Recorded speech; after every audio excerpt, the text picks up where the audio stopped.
నేను మీ తన్మిని. ఈరోజు నేను మీకేం చూపించబోతున్నానంటే మా శివాలయం అన్నమాట.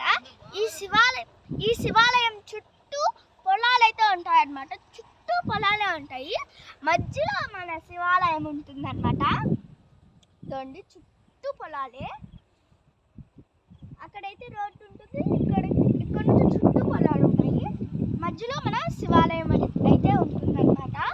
దీని ప్రత్యేకత ఏంటంటే, మన శివాలయం ప్రత్యేకత ఏంటంటే మనం కోరిన కోరికలైతే ఈ దేవుడైతే మనకి తీరుస్తాడనమాట. ఖచ్చితంగా అయితే తీరుస్తాడు.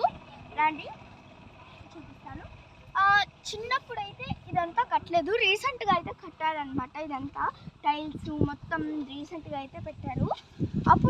అప్పుడైతే ఈ శివలింగం అయితే ఎవరు ప్రతిష్ఠించారంటే పురాత చోళులు ఉంటారు కదా, వాళ్ళైతే ప్రతిష్ఠించారనమాట.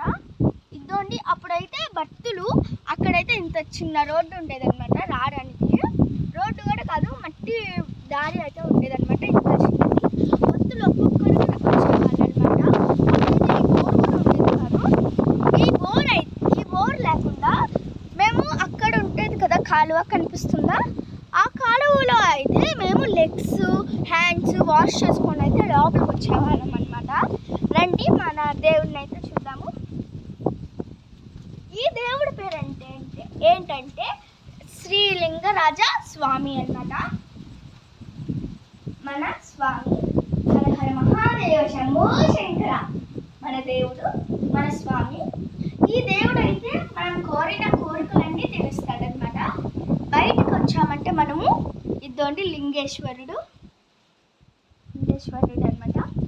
ఇక్కడైతే ఇక్కడేదో రాస్తున్నారు, అంటే ఈ టెంపుల్ గురించి అయితే రాస్తున్నారు అనమాట. ఈ లాంగ్వేజ్ అయితే మనది కాదు, పురాత కాలంలోని లాంగ్వేజ్ అనమాట. నాకైతే తెలీదు. చూడండి, ఏదో రాస్తున్నారు, కానీ మన లాంగ్వేజ్ అయితే కాదు ఇది. ఇదోండి, ఇక్కడైతే శూలం ఉందన్నమాట.